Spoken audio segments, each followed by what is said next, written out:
এবং সরস্বতী পুজো দুটোই আজকে একদিন, আজকে 23শে জানুয়ারি অবভিয়াসলি।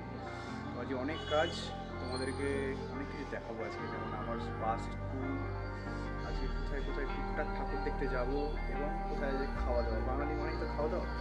তো স্টার্ট, আজকে অনেক কাজ, একটার পর একটা দেখাবো। আজকে এনার ছুটি, কারণ আজকে সরস্বতী পুজো, আজকে বড় ভাইকে দরকার। তো লেটস গো টু ফাইন্যান্স।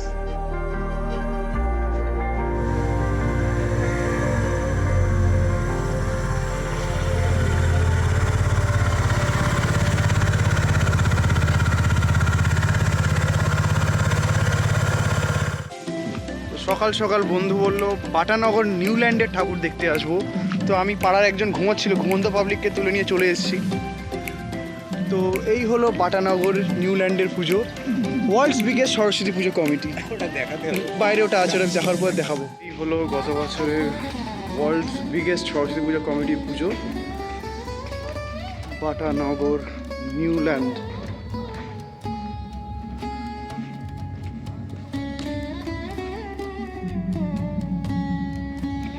এই হলো প্রতিমা।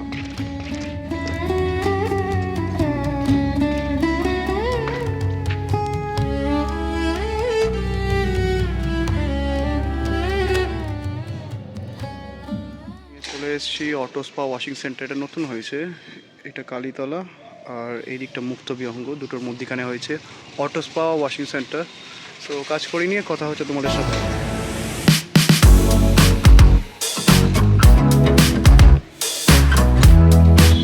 গাড়ির আপাতত ওয়াশিং চলছে, এরপরে গিয়ে হবে chain clean and lube. C2 chain lube use করছি, সেম কাগজ ইউজ করেই করতে হবে।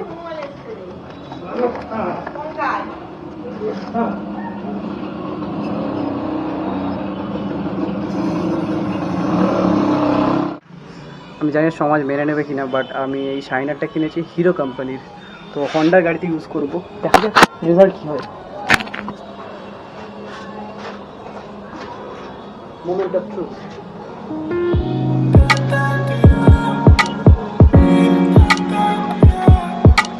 So this is how my highness is looking right now after all the polish and cleaning.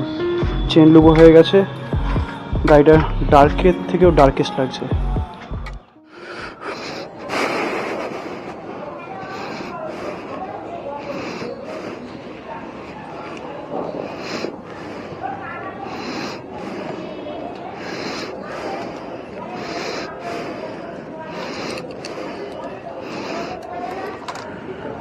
Hello friends, so এখন টাইম হলো 3:12, আমি জাস্ট লাঞ্চ করে বেরোবো। এখন ফার্স্ট কাজ হবে আমাদের রিফুয়েল করা, দেন আমার ইচ্ছা আছে আমার ছোটোবেলার স্কুলে একবার ভিজিট করার, সো সেটারই পার্ট হিসাবে আজকে আপাতত চলো যাই, তোমাদেরকেও দেখাই আমার স্কুল। 3:13 সবে আমরা এখন যাচ্ছি টুয়ার্ড চৌরাস্তা, কারণ আমার তো স্কুলিং মেজরিটি কেন পুরোটাই বেহালায় বলা চলে যেতে পারে। আর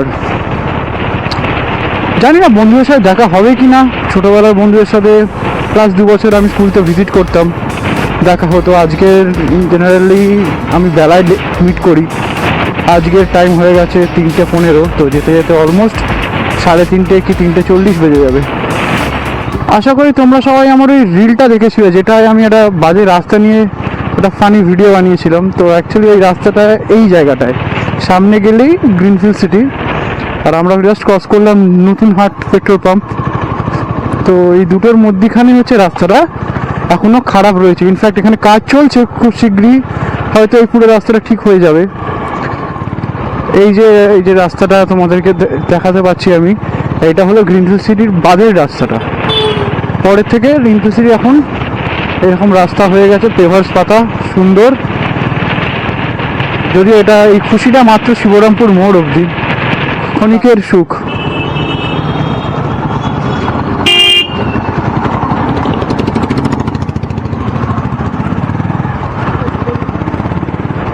এই রাস্তাটা আমি জানি না আদৌ ঠিক হবে কিনা, মানে বিরক্তিকর লাগবে। আমার বাড়ি থেকে এখন যেই জায়গাতে, তার থেকে 3 দিকে 3টে রাস্তাতেই মানে হাত পা ভেঙে পড়ে রয়েছে বলা যেতে পারে রাস্তাগুলো। বজবজের রাস্তাতে কাজ হচ্ছে বাটানগরের পর থেকে, তালাতলা রাস্তায় ব্রিটানিয়া কোম্পানির পর থেকে কাজ হচ্ছে। আর চৌরাস্তার রাস্তায় তো রাস্তা তো খারাপ, কাজই হচ্ছে না, যেটুখানি কাজ হচ্ছে সেটুকুনি তোমাদেরকে অলরেডি দেখালাম। শিবরামপুরের মোড় থেকে মেবি টুয়ার্ডস নতুনহাট ওইটুখানি প্যাচের কাজ হচ্ছে, বাকি প্যাচটা ওই পেঁচিয়েই পড়ে রয়েছে। ব্যাপারে যে সরস্বতী পুজোর যে আমেজটা, এই যে সরস্বতী পুজো হচ্ছে, বাচ্চাদের হাতে খড়ি হয়, খিচুড়ি খাওয়া, দেন গোটা শাক রান্না, এইগুলো হচ্ছে নস্টালজিয়া বলতে পারো, কি এখন অবধি এটা চলে এসেছে। বাট কিছু মানুষের কাছে না সরস্বতী পুজোটা মানে মিনিংটাই আলাদা। এই ফর এক্সাম্পল, যেমন আমি সকালেই গাড়ির কাজ করাতে যাচ্ছিলাম, যখন ওয়াশ করাতে যাচ্ছিলাম, এক জায়গায় দেখলাম শিব ঠাকুরের গান চলছে, ভোলে বাবা তারক বোম। তারপরে হচ্ছে তাহলে সরস্বতী পুজোর টাইমে যদি ভোলে বোম চলে, তাহলে মানে শ্রাবণ মাসে কী হবে? সরস্বতী ঠাকুরের তো কোনো আমি জানি না গান আছে কি না। তো এই জিনিসটা মানে যেইটা যেই সময়ের যেই মানে মুহূর্তের জিনিস, সেইটা সেই সময় হয় না এখানে। মানে মানুষের আস্তে আস্তে টেস্ট এত বদল হয়ে যাচ্ছে। আমি জানি না তোমরা যারা যারা ভিডিওটা দেখছো তোমাদের কাছে সাউন্ড ক্লিয়ার আসছে কিনা, কারণ লাস্ট 2-3টা ভিডিওতে আমাকে অনেকেই বলেছে যে ভিডিও সাউন্ড ক্লিয়ার না।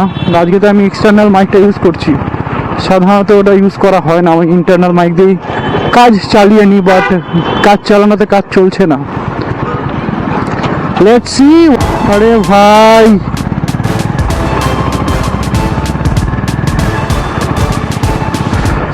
লেটস সি মাইকটা লাগিয়ে কতটা এফেক্ট করতে পারে।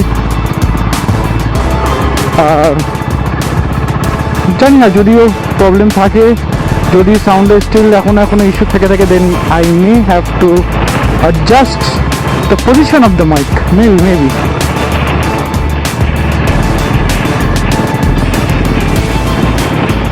তো আমার ফার্স্ট টার্গেট এখন আমার স্কুল, সেখানে টিচারদের সাথে দেখা করে সরিদার ব্যক্তিকে পিক আপ করতে যাব। তারপরে ইনফ্যাক্ট আমার প্ল্যান আছে, but I guess I am not sure যে আমার প্ল্যানটা অ্যাজ পার মাই থট যাবে কি না, কারণ অনেক লুপ হোলস আছে। এখন দেখা যায়, it's totally depends on my luck and the ভিড়ভাট্টা।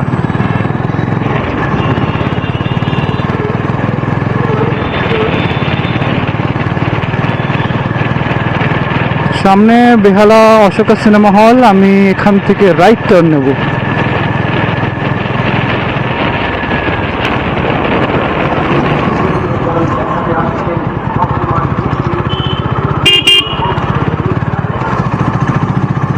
Behala cinema hall থেকে রাইট নিয়ে আমি সোজা পৌঁছাবো James Long Road, James Long সরণি এক কথায়। সেখানেই আমার school. Oh my god, oh yes, সেখানে প্রত্যেক বছর একটা শীতের মেলা বসে। গত বছর আমি এসেছিলাম।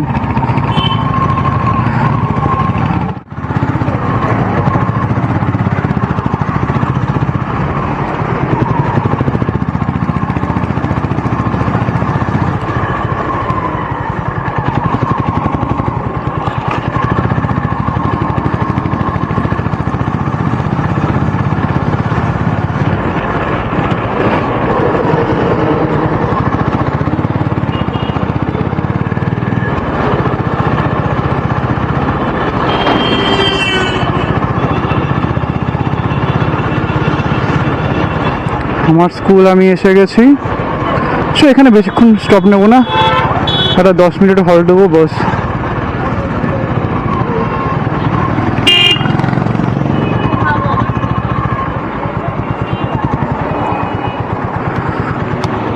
সো এই আমার স্কুল, চলো তোমাদেরকে দেখাচ্ছি। এই সেই ক্লাসরুম, এই সেই বেঞ্চ, এই সেই বোর্ড। কত সময় কেটেছে এই ক্লাসরুমে। আজকে সত্যি মন খারাপ হচ্ছে, গলা ভারী হয়ে যাচ্ছে, বন্ধুরা কেউ নেই একসাথে, জাস্ট ফাঁকা ক্লাসরুম, ফাঁকা বোর্ড, অনেক মেমোরিজ, অনেক মেমোরিজ।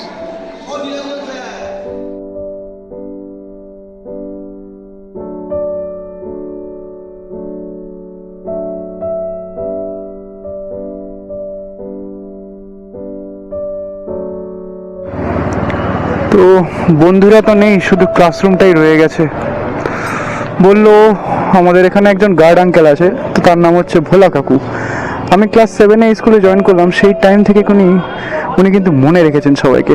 টিচাররা মনে রাখলেও হয়তো রেখেছে, বাট ভোলা কাকু যিনি হচ্ছে কনস্ট্যান্ট, আমাদের সবাইকে মনে রেখেছে। আমি স্কুলে আমার পাস আউট হওয়ার পরও নানান কাজে, আমার স্কুলের কাজে এই স্কুলে এসে থাকি, বাট প্রত্যেকবার সেই ভালোবাসাটা আমি একমাত্র একজনের কাছেই পাই, সেটা হলো এই ভোলা কাকু। সো বন্ধুদের সাথে তো দেখা হলো না, ক্লাসরুম ক্লাস টিচার তাদের সাথেই আলাপ হলো। এখন যা হোক, সহৃদয় ব্যক্তি অপেক্ষা করছে। মনটা জানি না কেন ভারী হয়ে গেল ফাঁকা ক্লাসরুম, ফাঁকা বেঞ্চগুলো দেখে। মানে অনেক সময় অনেক কথা আসে আজকে, মানে সত্যি ক্লাসরুমটাকে দেখে না মনটা এতটাই ভারী হয়ে গেল। দিনটা সরস্বতী পুজো ছাড়াও ছিল এক বীর পুরুষের জন্মদিন, আমাদের সবার নেতাজি সুভাষচন্দ্র বোস। তাই আমরা পৌঁছে গেছিলাম এলগিন রোডের তার পাশে ভবন, যেটা এখন মিউজিয়াম হিসাবে রূপান্তরিত হয়েছে। 1941 সালের জানুয়ারিতে কলকাতার 38/2 লালা লাজপত রায় সরণিতে অবস্থিত এই ঐতিহাসিক বাড়ি থেকেই ছদ্মবেশে নেতাজি তার ঐতিহাসিক গ্রেট এস্কেপ বা মহানিষ্ক্রমণ সম্পন্ন করেছিলেন।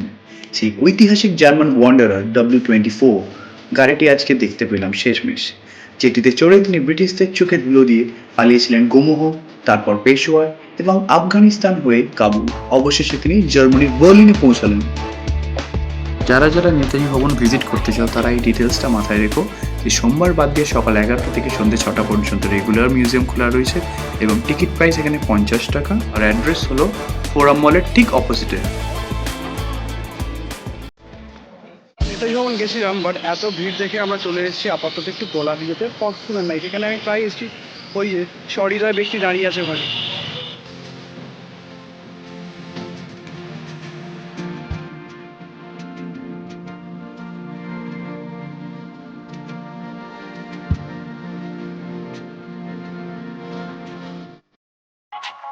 আমরা এখানে নিয়েছিলাম পনির টিক্কা স্যান্ডউইচ ও বেভারেজে salted lemonade, total pocket pinch around 450।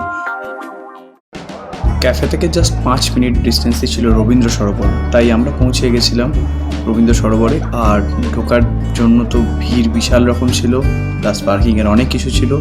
যদিও আমরা পার্কিং পেলাম, কিন্তু ঢুকে যে মেন গার্ড থাকে সেই আমাদের দেখতে পেয়ে বললো যে এখানে আর ঢোকা যাবে না, কারণ 7টা অবধি এখানকার টাইমিং। তো আমরা অযথা বেরিয়ে আসতে হলো আমাদেরকে। 7:45 নাগাদ আমরা পৌঁছে গেছিলাম পান্তা রেস্টুরেন্টে, যেটা আছে কালীঘাট ট্রাম ডিপোর ঠিক অপোজিট কেয়াশেদ এক্সক্লুসিভের গ্রাউন্ড ফ্লোরে। এখানে আসার আগে আমি কল করেছিলাম, তারপর সেই কলে একটা মজার ঘটনা ঘটেছে, ভিডিওটা দেখো তারপরে বলছি। আমি এক্ষুনি কল করেছিলাম, কার অ্যাক্সিডেন্ট। ঘটনাটা ঘটেছিল এটা কি, আমি ওদের কল করে জিজ্ঞাসা করেছিলাম যে ক্রেডিট কার্ড অ্যাকসেপ্টেড হয় কিনা, আর ওনারা শুনেছিলেন কার অ্যাক্সিডেন্ট হয়েছে কিনা।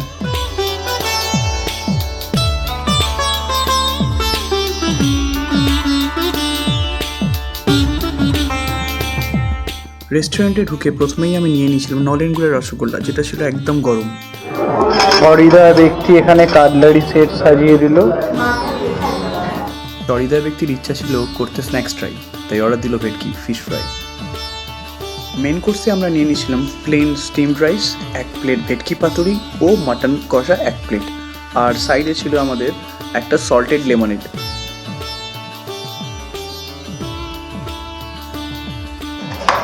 মাটনটা দেবো তো? আমি এর আগে অনেক রেস্টুরেন্টে মাটন ট্রাই করেছি, বাট এই রেস্টুরেন্টের মাটনটা আমি বলবো বেস্ট এখন অবধি। আর যে ভেটকি পাতুরিটা আমরা নিয়েছিলাম তার পোর্শনটা আমার সামান্য কম লাগলো as compare to the price. ঘড়িতে এই 9টা 3 বাজলো। আমি বাড়ি ফিরলাম ডিনার করে, বাড়ির জন্য খাবার কিনে। তো বাকি কথা হচ্ছে ব্লগ আপলোড হওয়ার পর। অলমোস্ট আমার গাড়ির অলমোস্ট 4900 কিলোমিটার চালানো হয়ে গেছে। তো নেক্সট একটা আমি আমার ইউজার রিভিউ দেবো এই গাড়িটার 5000 কিলোমিটার চলার পরে। কথা হবে ব্লগ আপলোড হওয়ার পরে। See you till then.